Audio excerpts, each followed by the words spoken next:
Welcome to In the Foxhole. We're your hosts, Angela Schroeder. And I'm JC Chanowski.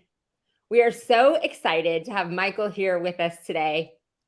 Hello, Micheal. Thanks for being here. How you guys doing today? Better now that you're here. Yes. Micheal is one of our favorite people, both of us, one of our favorite people. So we could not be more excited to have him on as a guest. Well, thank you so much for having me. Oh, it's a pleasure. Micheal, why don't you give our audience a little highlight reel about yourself and what you got going on in life right now? Okay. Highlight reel about myself. Okay, so my name is Micheal Grigery. I own Click, Call, Sell, and Service Rolodex, a digital marketing company for home service businesses, as well as a networking group for home service business companies. My background is in franchising. I got to spend the first part of my career in home services working as a marketing director and a franchisee for an extra cleaning home service franchise. They were bought out by the world's largest franchise holding company, where I learned about brand strategy, became a brand manager, and then a digital consultant working with brands on strategy on how to build the brand awareness, continuity, etc. So that's my introduction in home services. I met Brandon Vaughn, who was launching Conquer right when I met him. Basically quartered him and Josh Latimer and forced them to let me be a Conquer coach.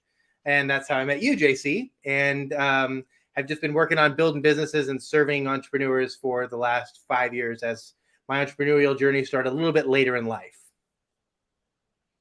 Yeah, or successful entrepreneurial journey started. I tried a lot of times and I didn't. Yeah, I was blessed to have Micheal as my Conquer coach for a little over 2 years. And it was just incredible because anytime that we got on the phone, it's like when Micheal talks, you listen. And he's just a brilliant, brilliant person, very articulated and very calculated with everything he does. And it's always an excitement when I get to hear him speak out in public or when you do Facebook Lives or videos. It's always fun.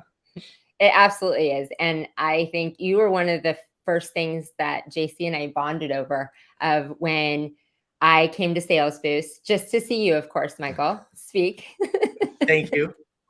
Micheal and I had been on a radio show together for a while, and I couldn't wait to go see him in person. And when JC said that you were one of his favorite people, I'm like, no way! Michael's one of my favorite people. I thought he only said that to me. It feels good knowing he says it like outside of the tribe. Absolutely. And we also always joke about Micheal is the integrator in our life. We are two super high visionaries we talk about, and we always, when we need to dial something in, you are our person. It's like time to call Micheal. Time to call Micheal. Help. I do love that very much. Thank you for calling me. Okay, well, before we dive into some of the struggles and the trenches, foxhole moments, tell us about some wins going on in your life, some things you're celebrating right now. Okay. So I think as we go through our journey of owning a business in general, it could be any business, you're always kind of delegate to elevate, kind of, climbing up the ladder of leadership. And as I started Service Rolodex, I'm doing Click, Call, Sell, managing that 7-figure company. I'm doing Conquer coaching, 15 to 18 Conquers. And I had this crazy idea with my old brand manager that we should start a networking group, because there's networking and referral marketing is a really big weakness and big gap in the home services space. So I quickly realized that there's no way I can do all of that. And in my agency, we've got leadership. I've got a director of admin, director of operations. I got a brand manager. We have the leadership in place, and I spend most of my time leading leaders and coaching individuals. So I started Service Rolodex with that leadership position. And kind of that's what I'm up to right now, is trying to figure out a way to constantly level up your game and surround yourself with higher business acumen people, more talented people. They cost more money, but the amount of growth that you have as an individual and as an opportunity for a company is so much greater when you hire really talented, successful people around you. Oh, that's so true. Yeah, we had the opportunity to be on a good fit call with you with the Service Rolodex. And the more you're just talking about it and going through it, I just kept getting like more and more excited about it, because I knew a little bit about it. But as you're going through the detail and the possibilities and what you can gain from being a part of it, it's just incredible. And I'm really excited for it and for everybody to be a part as you roll that out.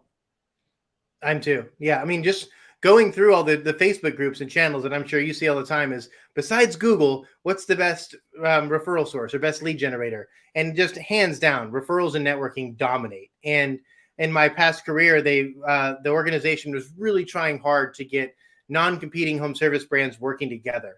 And the challenge is nobody ever took ownership of it. Nobody ever said, I want to do it. And they draw the line in and say, come on my side if you want to work together. And that's what Service Rolodex does. It finds the leader, the person that wants to start a referral group, and then Service Rolodex gives all the tools and resources to that person to get traction within the group. And then we provide a lot of resources and tools for the group to start doing marketing and lead generation for themselves and co-op marketing for their referral partnership or their Service Rolodex group. Yeah. And I do remember a Conquer call where I said, I want to do this for myself locally. And you said, everybody has this idea and nobody acts on it because it takes, a lot of work to get it going. And you're right. Like I didn't do it. But now you're putting everything out there for the pioneers and the ones that want to join so that it's just, simple, seamless process for everything to flow smoothly. Yep. And it's tough because this doesn't exist. Like as far as I know, on a national level, something like this has never been built. So not only do I have to raise awareness of the business of Service Rolodex, I have to raise awareness that like, hey, a referral networking group does exist for non-competing home service businesses. So you got two challenges you're trying to face at the same time. Absolutely. Like JC said, so excited. We were on the call with you learning more about it and like what a brilliant idea. You said like, how has no one done that? It is the perfect referral source of home service businesses referring each other. When you're already taking care of somebody's home, that is the most natural referral to get other services to take care of them as well. And the opportunity to look at everything that you had built out for these companies of why reinvent the wheel. We got to hear you before we started talking to another business of why wouldn't you do this? It saves so much time, and what you and your team have built out is just brilliant to help home services in the marketing. 9 months, and I don't even know how many hundreds of hours it's been to get to this point where we're even still realizing that now we have to give more resources for the person that wants to start a group to go convince other people, because just because we have this great product, now we have to go sell the brand and the vision to other people. It's a lot of work, but I'm excited. That's why I have a CEO of Service Rolodex that's helping us kind of live out that vision and make it reality. Yeah. Awesome. Well, Michael, we've had the privilege to talk many times throughout the last couple of years during the Conquer coaching, and you've seen me at my high. I mean, I'll never forget the day I was sitting at the office and Michael's like, JC, you realize you just hit 7 figures in your company. And I was like, oh, what? Oh, wow. It's like, yeah, I had no clue. He just looked at the math and he's like, yeah, you just hit 7-figure company. I'm like, that's incredible.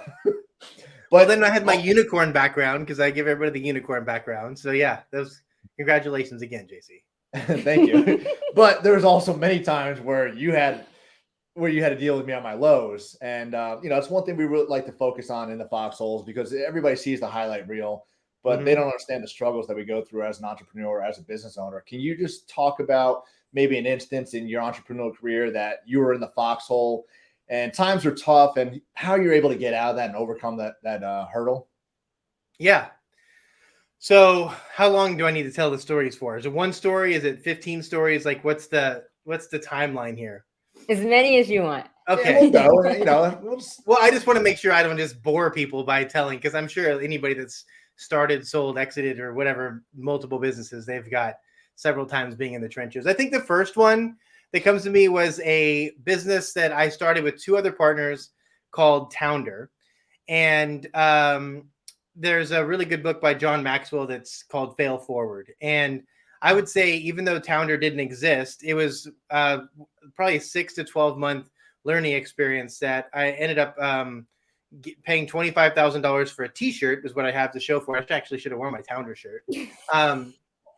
But I got to learn a tremendous amount from that experience in how to craft a partnership, how to actually tell your wife, like, hey, wife, I'm going to take a significant portion of our life savings and put it into a business because I believe it's going to work. That doesn't end up working. That worked out real well with my marriage.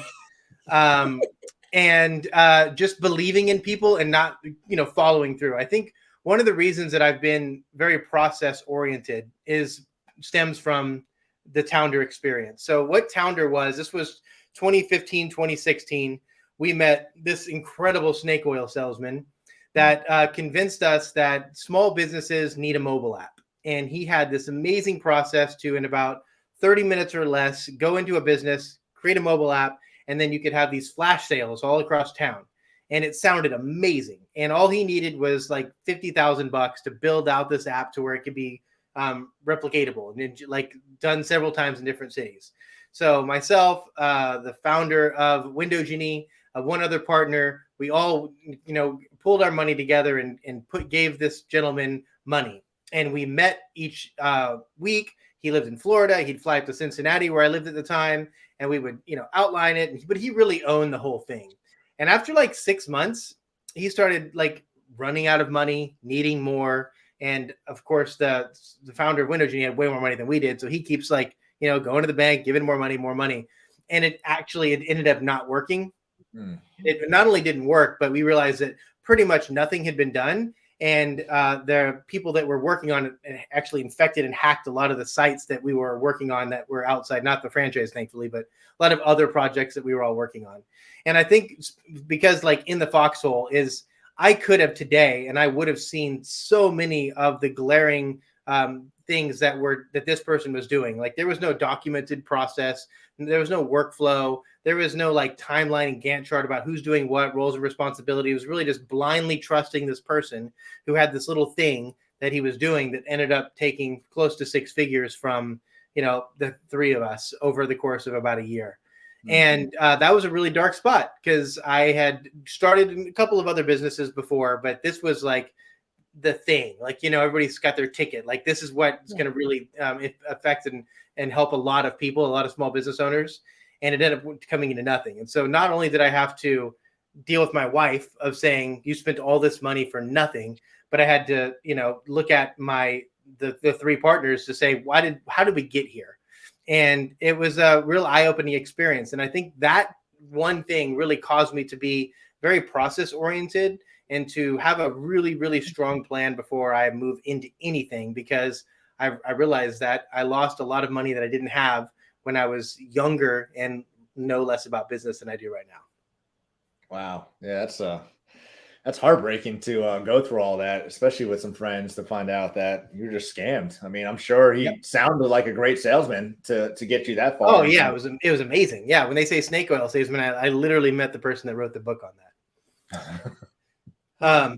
So I'd say that was the catalyst for me becoming an integrator and understanding what you have to do to make sure that stuff doesn't happen. Because if you're a visionary, you have these crazy ideas. And if you don't have an integrator there to kind of just calm down, let's get a process, and then we can execute on the plan. Ideas are great, but they don't mean anything without execution. Yeah, absolutely. We know that very well. Oh, that's amazing that it was a pivotal moment for you though. That because so many entrepreneurs do go in with that all trusting spirit of trusting the team, trusting everything that they're working with, that they just go all in on the idea. And sometimes it works out. Sometimes they have enough of a process, or one of the partners is an integrator and has checked things out. But it certainly, even though it was a foxhole moment, a bad experience, and I'm certainly felt like a failure in telling your wife and the different things, what a difference it made in strengthening what has, become your superpower in building businesses. Yep. Just think about every possible scenario, every angle before you actually jump. Takes a little bit longer, but you feel a lot better, and your plan is a lot more rock solid before you start executing. Yeah, absolutely. To be more calculated when you're doing things makes more sense. Like you said, it takes more time, but you're more strategic with the plan and how you're going to execute that, and hopefully avoid costly mistakes like that. Yep. And if you have a really good idea and a really good plan, waiting 2 or 3 months is, in most cases, not going to be a detriment to the business. Right. How did that affect your friendship with the other 2 partners? It really didn't affect it very much. So the 2 other partners were brothers, so they're good. I think it was a good learning experience. The CEO, the founder of Window Genie, is still really, really close to me. His name's Rick. He lost way more money than I did in the deal, and it was giving skin in the game. That's another thing too. Is he liked my brain, how it worked, and he invited me to become a partner in this business. And so realizing that in order to be a partner, you can't just like give me your expertise. You can't consult me on this. You have to actually give me money to own a stake in this company. And so he knew what I was going in for. And it also helped me understand that for even it made me a better coach, because when you actually put your own money on the line, when you actually, not just your time, but your own money, and you risk that, that's why you're the owner, because your employees aren't taking that risk. And it takes a completely different set of level of commitment to be able to say, I'm going to risk everything and go all in with this business. And if it doesn't work, I'm the only one that's going to lose in the end. Yeah, absolutely. So we talked about, I mean, being in the foxhole. How do you think, and we know what you gained from it, of the things that, came from it later on, but how did you talk a little bit about how you rebounded, or when it was that bottom moment of who was there with you, what was in place in your life that made you be able to bounce back, and what did that bounce back look like? Okay, that's actually a really good story. So, I mean, the moment it hit rock bottom, I was actually in Chicago. My best friend lives in Chicago, and we were supposed to have this update. Like, it was coming. This is it. The year has come to this one moment. I just happened to be in Chicago. So woke up the morning it's supposed to happen, and I opened my computer, and I was really excited to show my best friend, pull it up, and it doesn't exist, right? Because it's snake oil. And so that was the rock bottom. Like, this is it. My wife's here. She's not going to be happy because this doesn't work. And that was when I kind of gave up. That was it. Like, I'm done washing my hands and moving on. I was right about the time that the franchise was acquired, and I started just working with entrepreneurs, working with small business owners.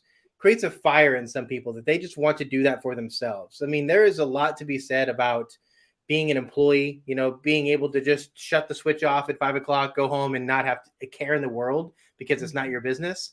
But you also, as an entrepreneur, have the freedom and flexibility to kind of do what you want, when you get your business to a certain point. And so actually what I crafted a plan very, very close to this time of starting Click, Call, Sell. And I had a really good friend that was a marketing director for 3M, which was a great in for window tinting at the time.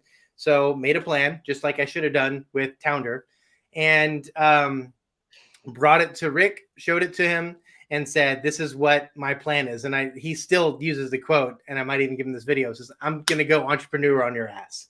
And like literally said that to him. And he's like, okay, that's fine. Just go do it. That's cool. Because I had a plan for starting this agency of what I wanted to do. And about 1 year later, my wife was in law school. And literally the day that she passed the bar exam, I quit my job to go all in with the agency. And it was that, triggering moment. I had to be risk averse because law school is super expensive and you can't work. So we were on one income. But the moment that happened, I executed on the plan. And that's why when we were doing the tee up for this, it's not saying that scaling Click, Call, Sell has been easy, because it's been anything but that. There's been multiple times I wanted to quit. But seeing all the experiences and everything I've seen by coaching people for 13 years, Tounder was a bigger foxhole moment than I've had with Click, Call, Sell. Because the roadmap was built. I knew how to do it. Tounder would have been the first giveaway for me, but Yep. Oh, there's so much more to it. I mean, with Tounder, the name, it was right when Tinder started to be big. And so I'd ask them, what do you think about Tounder? And like, sounds like Tinder. So I had just gotten married, and my Facebook profile picture was me holding my wife up in the air. And if you look through my profile pictures, you'll see it. And I'm not sure if you guys have a Tinder account. I certainly don't. But it selects your profile picture if you don't do anything. I just wanted to create an account to see what it was. And like, I don't know, a month or 2 months later, one of Brittany's friends, my wife's friend, said, Michael's got a Tinder account. I saw it. Like, yeah, I forgot about that. Sorry. But it was me holding my wife up in the air. Yeah, but you're in it, so little horrible picture for Tinder. Oh boy. Oh goodness. And you mentioned something too earlier that you wanted to at one point or a couple points sell Click, Call, Sell, and that's something that a lot of young entrepreneurs, they see the highlight reel, they think, oh my god, they're doing so great, so successful, like they got to have the highlight reel all the time. And even recently myself, it's to the point where I'm like, like you said, I'd rather just some days just check out at 5 o'clock and not to keep focusing and just talking about things all day. But it's in the end, like the joy, the excitement, and everything else about that is what keeps me going through it. But there's many times throughout my entrepreneurial career, I'm like, am I really made for this? But then I wake up and I realize why I'm here and why I'm doing things. And like the people that we're able to help through providing jobs and careers, Absolutely. Yes. it keeps me pushing. Mm-hmm. Yeah. Was there a question there? Or was that a statement? Because I agree with No, everything. I was just highlighting the fact that you brought that up. So most people just think like everybody's doing great. So they have nothing to worry about. Yeah, well, if your listeners own a business, they'll be able to relate about those times when you just want to curl up and don't bother me, because you feel at some point in time in your business, you're shielding your leadership team from like the really bad stuff, right? Mm-hmm. Something really bad happens and I'm the one that takes it and I just like, it's going to be all right. These are the things that are happening. We're going to be fine.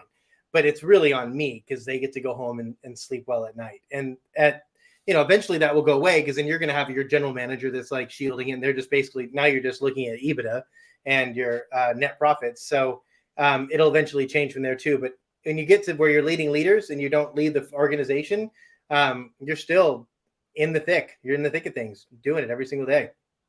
Yeah, you're right. There's so many moments like that and it's isolating as an entrepreneur. You're trying to shield your leadership team. You're probably trying to shield your family.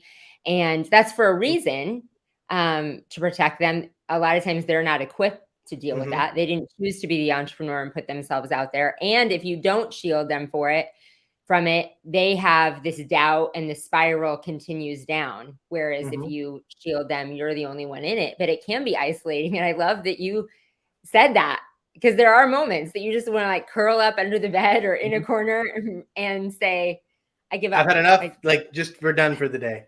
Well, that's why networking groups and coaching mentor programs are so important. I'm part of EO, Entrepreneur Organization, or Conquer even, where they call it like the 5%, right? The super good and the super bad. You don't really tell anybody about those except for the people in your close groups, right? Mm-hmm. And I the middle 90%, I'll share the day-to-day things, the scaling 7-figure business sounds amazing, right? But when it comes to like the super wins, then people are going to think like, oh, now you're just bragging because you're rich, right?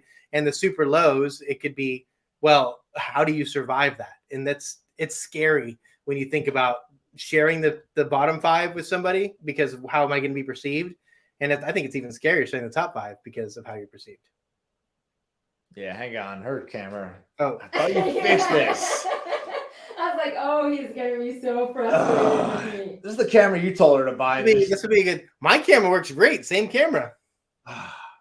Is there a way to turn off the back screen? Is yours on? It only gets hot if it's on so I've already used it for 3 hours this afternoon. And so when it's on like the 4th hour, it gets overheated. Does that ever happen to you? Or I should just not record that? I never leave it on for that long. I only use this camera when I'm on stuff like this. So, well, I unfortunately recorded so many shows today. And guess that wasn't a good idea. Let me try it one more time. Then maybe get 2 cameras. Oh, there you go. Or put a fan behind it or something. I don't know. Yeah, it just gets hot when it's on. It's plugged in and everything, but it just gets hot. Well, this means we got to take a little break. So let's see if it turns back on. Intermission. Cue the music. Usually it turns off and back on.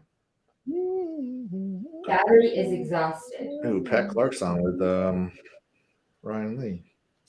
Battery is exhausted. So somehow this battery is not plugged in. Oh, the battery. Okay, now it wasn't the camera, JC. I fixed the rest of it. It came unplugged in our new setup. The battery was not plugged in. Okay. In the new office. How's signups for Sales Boost going? It's not. We got to do a huge push this week and next week. We got the first ticket to sell was like the highest price ticket. That was pretty cool. Nice. But we got to get Pat just doing some more promo videos, and then we got the video coming out at Sales Boost with a bunch of marketing materials out there, or at a huge convention. Okay. So yeah, I had a conversation. This isn't being recorded now, right? No. Well, it is, but it's not going to be used. Okay. I don't want this to be on the podcast, but I was talking to Brandon Vaughn last week. We spent like over an hour together. And one thing that I was giving him praise over his tribe. And when he posts things on HireBus or Dunzo or whatever, like it just blows up.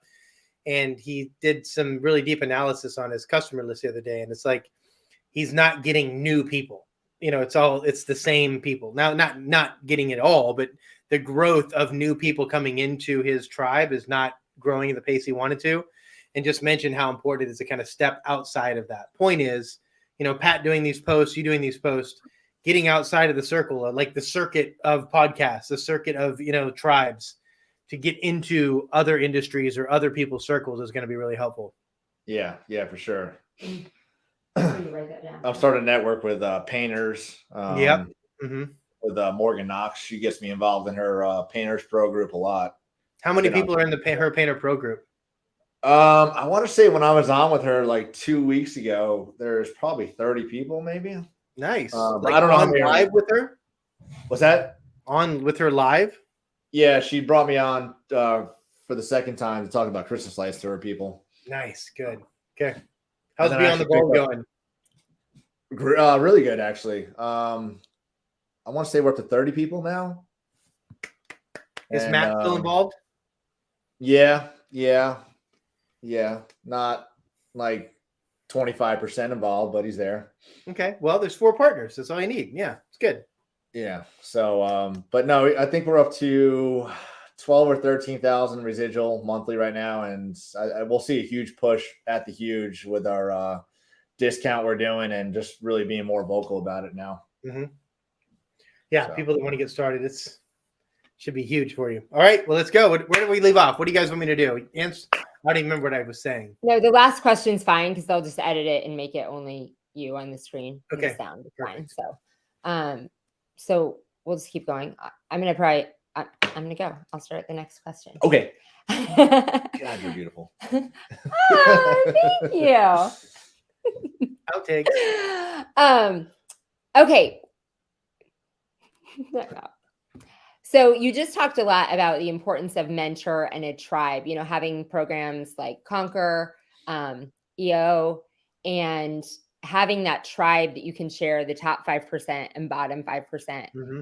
We talk about a lot that with people on here because those are the importance of building that for those in the foxhole moments that if you don't already have that. And I so often in my early entrepreneur journey valued coaches and valued being around a tribe and a community, but really thought it was just for those elevator moments that I needed to surround myself with people who had the big mindset. And, I would think bigger and think positive when I surrounded myself with a tribe like that. But I've really learned through people like you, through these new relationships, the importance of the tribe and mentors, that you have those relationships in place when you have those bottom 5% moments, and it completely determines your resilience and bounce back ability. Absolutely. I think what matters most of all is understanding your purpose. And I think that the word like find your why, I believe it completely. I just think it's kind of overused and kind of become cliche at this point. I'm not sure how you guys feel about your why. So I've kind of renamed that to destination. And the business we run is like the vehicle that just takes us to where we want to be. You have to know what your purpose in life is, like why you're here. What lasting impact do you want to leave when you're no longer on this world anymore? And the business that you own is not that. It's how you're getting to that. And I think sometimes people think so much that like you're in 3 generations, you're going to be remembered for the pressure washing business owner that you were, when that's not even close to what's going to happen, right? They're going to remember you because of the person that you were and what you stood for and what you believed in. And that, I believe, is what helps people get through the bottom 5%, because owning a business is super hard. And if my will to be who I need to be and my destination is bigger than the challenges I'm going to face along the way, that's what's going to carry me through. That's what's going to get me past those 5% moments. Would you say your destination is constantly evolving though, as you grow and just get through life? Because I feel what my why or my destination 2 years ago is completely different than it is today. Absolutely. Yeah. So of course it's you get to where you want to be, and then you realize there's more to it. Or you realize I can't, right?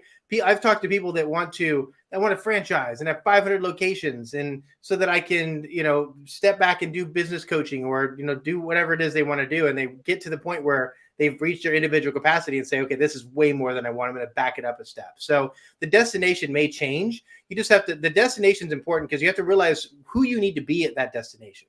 What skills do you need to have? What's your identity when you get there? Because you have to be preparing for that identity. You own a business. You know that your role in the company evolves as you grow. And if you're not mentally preparing yourself for that next step, you're going to get stuck, and you're going to get stuck in reacting, and then things are going to start to fall. So you have to know where you're going and then realize the person that you have to be when you get to that spot. That way I'm always making changes and adapting things which are consistent with the destination I want to be.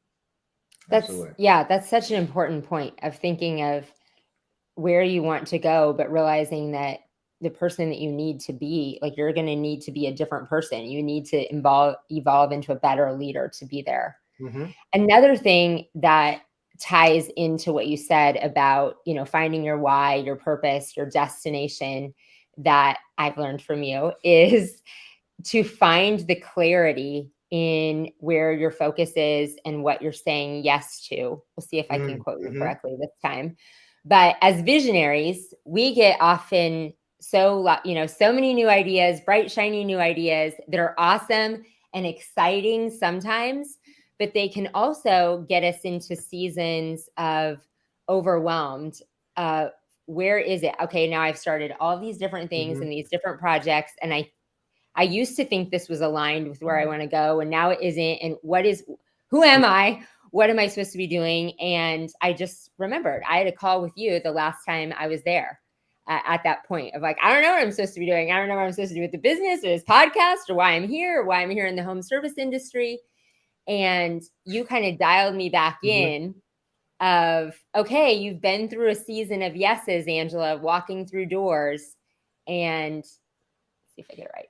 Yeah, millionaires say yes, and billionaires say no. Yeah. Well, that's a Warren Buffett quote. I believe that's a Warren Buffett quote. But to really have that dialed in of what you want your destination and purpose to be, so you can start making decisions that are aligned with that. Yep. So much, the larger you get, the more opportunities will come to you.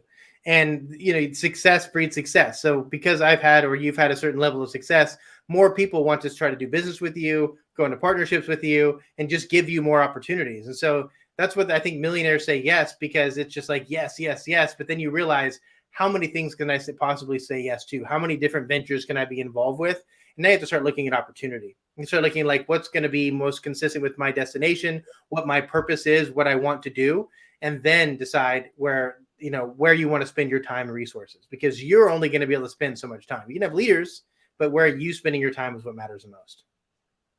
Yeah, absolutely. And that yes phase, I mean, it's hard because you get all excited. You're like, oh my God, like they want to do business with me. They want to be part of me. But then you're giving like 10% there, 15% there, and other things start failing. So you need to like take that step back and say, wait, like I need some of this for me and for some of the stuff that I'm working on too. Mm-hmm. What drives you? I mean, maybe it is that. Maybe it is having your hand in 10 things at 10%, right? Or maybe it's just you being solely focused on one thing. It's not for me to tell you or anybody what their purpose is, but you need to decide what it is that just drives you. Is it 10 things, 5 hours per week with each thing, or is it one thing all in? Mm-hmm. Or a combination?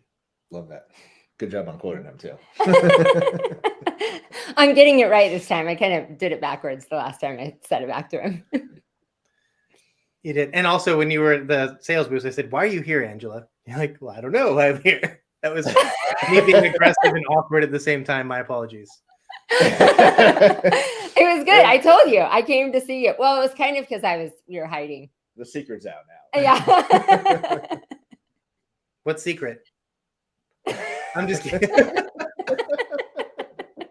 Come to Sales Booth 2024 and we'll tell you.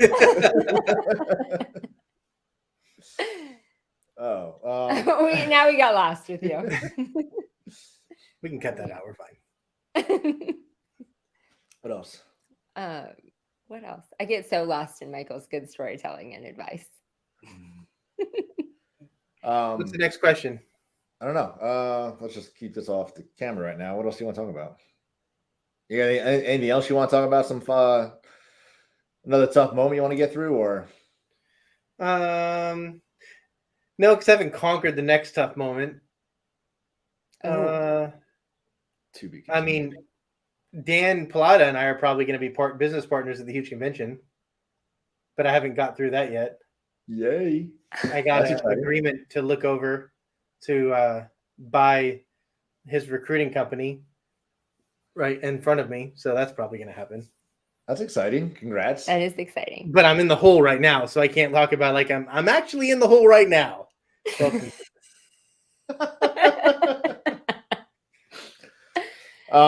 we talked about service Rolodex. This is gonna go on after the huge. What else? Yeah, this is going up to huge. I don't know. Help me out here. So any other facts? I mean, what's next? We could do like what's next, or I'm going to talk about coaching. Okay. I can talk about coaching. I can talk about coaching forever. Okay. All right. Actually, yeah, we'll talk. That's a good question. So yeah, ask me whatever question you want about coaching. All right. So we've talked about you being a conqueror. Wait, hold on. You have to do a little pause. That way it's easy to cut it. We got great editors. Okay. I wasn't ready. I was just trying to stall. Okay. So we've talked about you being a conquer coach and coaching small business owners, and you can just see in your eyes, as well as, we've been fortunate enough to experience it with you, your passion for coaching and helping small business owners grow. And like I said, I can see it every time you tell a story that you are just as invested in their win as they are and just as excited to celebrate it. So talk a little bit about that and your passion for coaching. Yeah. So I've always been somebody, I mean, multiple people in my life have called me sponge boy, like not even knowing each other, because I've always been somebody that just absorbs other people's energy and learns from all the good that I come across in other people, whether it's an entrepreneur or just, somebody in just daily life. And I think that coaching, and I tell even new Conquer coaches that come on board, this same story, in that coaching has a unique gift in that I get to learn the perspectives of every single person that I've coached, all the challenges that they face, how they overcame them, whether it's hiring, firing, sales, marketing, how they do their business, door hangers, flyer, whatever. I get to learn their challenges and how they overcame them. And it just gives me more information to help the next person who's come up to that problem. So like going back and drawing from experiences from JC, it was really easy for me to learn how important culture is from how JC's kind of built his culture and incredibly low turnover and how he did pay. And also when he had challenges in his business, it wasn't like, oh, well, I did this when I had that problem. It was, here's 5 different scenarios that I've seen happen. Here's how they all overcame that. Let's work together on your path. And so I say that because it's important that no matter how big your business is, you could be 2 employees or 50 employees, always start being a leader to your tribe, to your employees. Always start mentoring, because there isn't a switch you can flip on and be like, today I'm an incredible mentor. Today I know how to lead people. It's a learned skill. It takes time to practice and master your craft. And I get better every single day at what I do. And I can say with absolute certainty after 13 years that I am a better leader, a better communicator today than I was 5 years ago, because of all the experience that I've gotten, because I've ran tens of thousands of hours of meetings over my career and know exactly what it takes to run a successful meeting, how to listen effectively, and how to create agendas for team members, for coaching clients, to make sure that I understand what your destination is and to be the light as you move toward whatever that destination is. Love that. And it's one thing they taught in the military. I mean, they don't wait for a 6-month period, probation period, a year period to become a leader. Like they teach you from the day you get to boot camp to start becoming a leader, because you just never know the situation you can be put in. And the same thing that goes for your team that you're hiring, your tribe. Like you want them to be able to take on challenges and overcome obstacles without you. So it's important for you to be able to, give them that opportunity to become a leader. And I'm not saying they're going to come in here and get GM tomorrow when they're a technician, but they need to know that like you're trusting them to be able to take that leadership role, whether they're out in the field by themselves, instead of not like having to call you for every single thing. They should be able to make these decisions on their own. So it's important to portray that to them as they come through and not wait till a certain grace period. Because now you're empowering them, because they're like, wow, like they do trust me. Now I can become a leader. Now I want to grow personally and professionally with you. So I think that's one thing that a lot of entrepreneurs miss out on, is they either wait or they scare them away from or take the opportunity away from their team to become a leader. Yeah. It's never too early to start mentoring because you just get better at it. Every single time you do it, you become a little bit better. Mm-hmm. I love that how you've talked about how you continue to get better, which is one of the things that makes you a great coach, that you're constantly learning, that you're constantly evolving, that you're not like, I've arrived and here's the plan, that you can tell that you're a sponge and, keep learning and Thank you. evolving and as a coach, getting better and better. I also love that you said that you are the light because you are like, you just make both of us light up. And I think you make your clients light up and see the light in themselves to get to their destination. So that's definitely you have. And there's also a ceiling too with capacity. My best friend owns a multi 8-figure business, large. And when he comes to me with problems, I it's really hard sometimes to say, I've never owned an $80 million company. I have no experience being in that spot. But as far as me coaching businesses from $0 in sales to $3 or $4 million, years and years of experience. So you get to draw from that experience, which is why you want to surround yourself to get as much experience as you can, because you're learning and then you're earning, and you got to spend as much time as you can in that learning phase so that you can blossom and raise your individual capacity and your earning capacity. Yeah, and that's why it's important to have a network, the tribe, to be around other entrepreneurs, other leaders, so you can learn the goods and the bads. And that's another thing. I had a great commanding officer. He said he would take all the good things from the leaders he had and all the bad things, and he would take the bad ones and make sure that he wouldn't be that type of leader. But that also goes to the point of you need to be able to take criticism and take it well, not be offended by it. If somebody's telling you like, hey, you're doing this wrong or you're bad about this. Like when I actually had one of my my operations manager pull me aside like 5 weeks ago. He's like, hey, like this is not good right now. And I was just so blinded by so much going on. I wasn't focused. And had he not told me this, I would have kept going down this path of being a bad leader for that phase. But he told me and I was like, thank you. Like, you're right. Well, and I'm sorry. I didn't see that. And I was blinded by everything else right now. So I appreciate you telling me that. Says a lot about you and your leadership too. People feel comfortable coming to you, telling you how they feel. I fired him the next day, but no. No, we're kidding, right? Yeah, I didn't fire him. Okay. That's crazy. It is so much about being open to that from your own team and then from your coach. A lot of people, a lot of entrepreneurs and leaders are so type A personality, D, whatever it is, that we think we're right. And it takes a lot to intentionally, one, be open to get feedback from your team, but also go out and intentionally seek feedback and be open to all types of it. And we've talked a lot about that in speaking. And when I started doing podcasts and, getting feedback, getting intentional feedback from people helping you and over and over and over again. And that's not easy to whatever arena it's in. It's like, give me all the things. I'm ready for them. I'm ready to work on it. And I'm ready to change.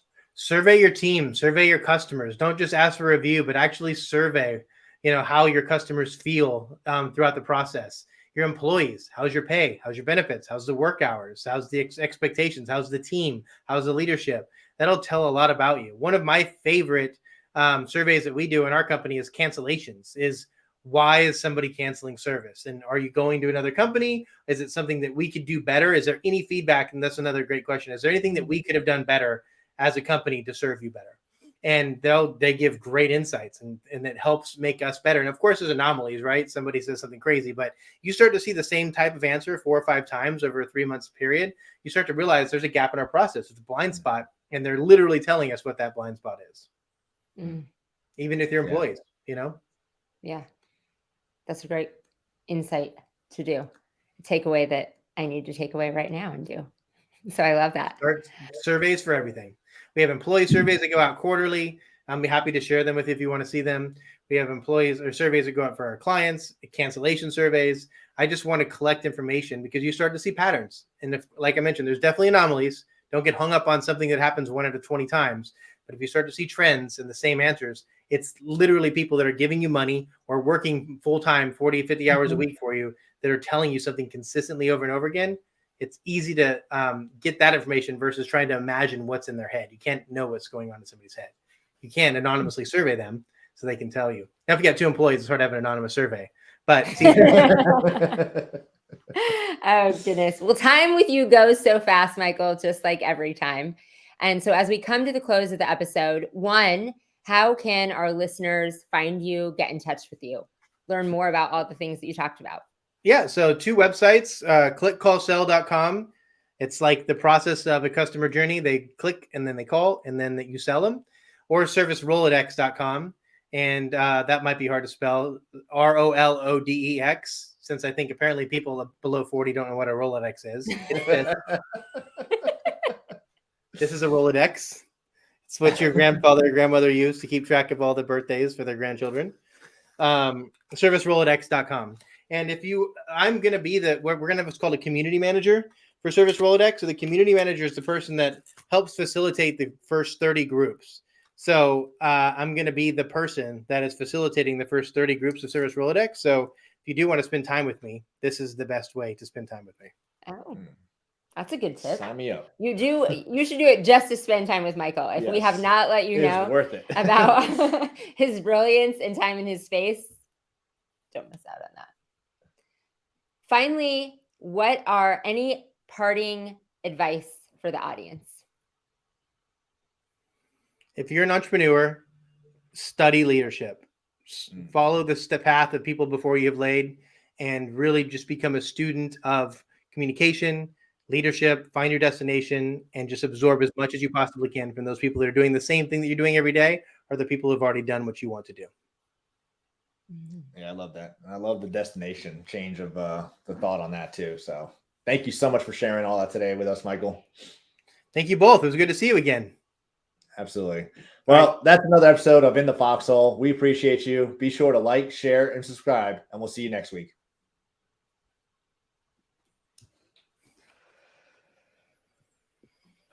I don't know what you got in that oven right now, but it's